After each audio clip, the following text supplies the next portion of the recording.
warahmatullahi wabarakatuh. Jumpa lagi dengan gua Dian Fotograf di channel DPCH21, dan pada kesempatan ini gua mau ngasih tahu ke kalian sebuah tutorial bagaimana caranya kita mengganti SSID WiFi yang kita miliki dan passwordnya.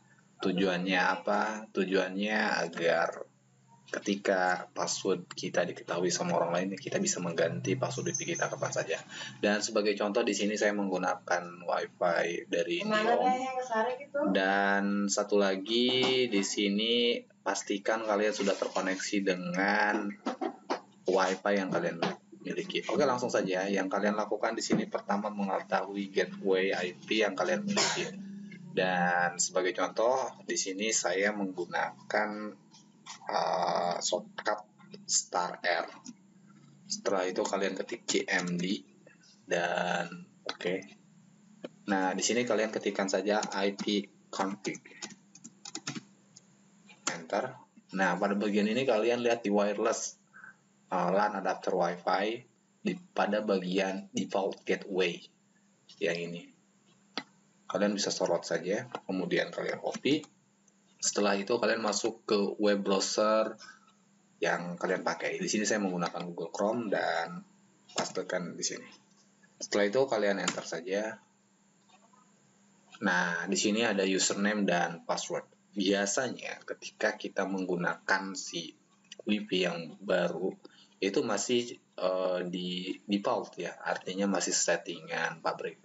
Bagaimana untuk mengetahui username dan password? Teman-teman bisa lihat di belakang router yang teman-teman miliki ataupun di DUS-nya, ataupun teman-teman bisa coba searching di internet terkait dengan yang namanya username dan password pada jaringan IP atau WiFi kalian. Dan di sini saya masih default untuk username-nya, di sini masih user. Saya coba ketikkan user di sini. Dan untuk passwordnya di sini masih user 1 2 3 4. Setelah itu kalian login.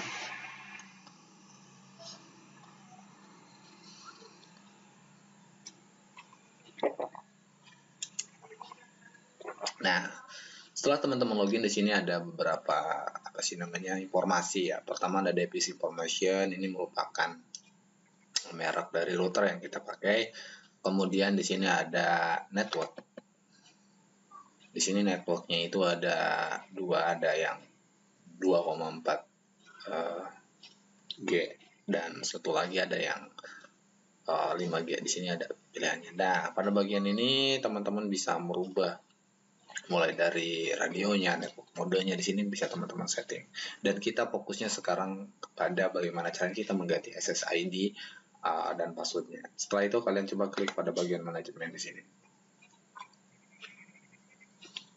Nah, di bagian manajemen ini, ketika tadi saya menggunakan yang namanya masih username default, di sini teman-teman bisa mengganti agar orang lain tidak bisa merubah password teman-teman ketika sudah tahu sandi kita. Oke. Jadi di sini usahakan ketika teman-teman punya punya router baru ataupun udah pasang WiFi IndiHome baru dan lain sebagainya, teman-teman bisa langsung rubah saja di sini ketika sudah masuk ke halaman home gateway dari IP yang teman-teman miliki. Oke, kita kembali lagi ke status di sini, dan ini dia ada wireless status di sini.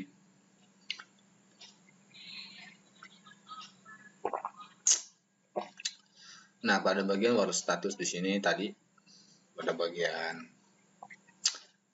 network sudah di sini udah kita tadi coba, dan sekarang kita masuk ke WiFi client di sini.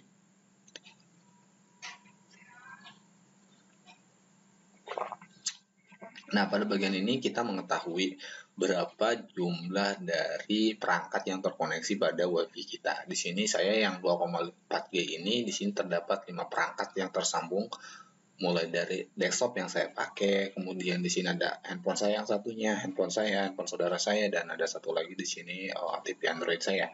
Dan yang satunya lagi ini adalah handphone saya menggunakan yang 5G-nya. Oke, langsung saja kita masuk ke bagian networknya.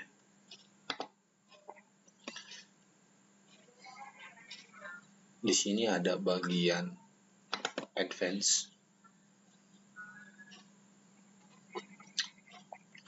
Nah, pada bagian advance di sini ada SSID. Di sini SSID-nya itu kita bisa sampai 4 SSID, dan artinya nanti jaringan kita mempunyai 4 nama WiFi ya. Kita bisa pakai seperti di sini saya cuma pakai satu, dan untuk yang SSID di sini saya menggunakan ini. Teman-teman juga bisa ganti saja di sini, bisa hapus saja ataupun gimana lah, terserah teman-teman namanya mau apa, terserah. Untuk bagian security mode-nya di sini pakai WPA 2 PSK, dan untuk ininya itu dari 0 sampai 86400. Untuk VA authentication-nya itu terserah teman-teman mode setting seperti apa. Nah, di sini kita fokus kepada Wi-Fi Protect Access ya.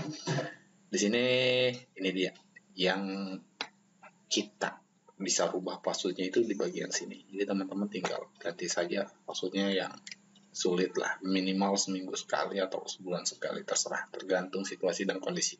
Setelah itu jangan lupa klik apply. Oke, jika sudah, teman-teman bakal secara otomatis tidak terkoneksi lagi, dan teman-teman bisa sambung ulang ke wifi-nya. Oke, itu aja tutorial yang dapat saya berikan dan semoga bermanfaat. Terima kasih. Wassalamualaikum warahmatullahi wabarakatuh.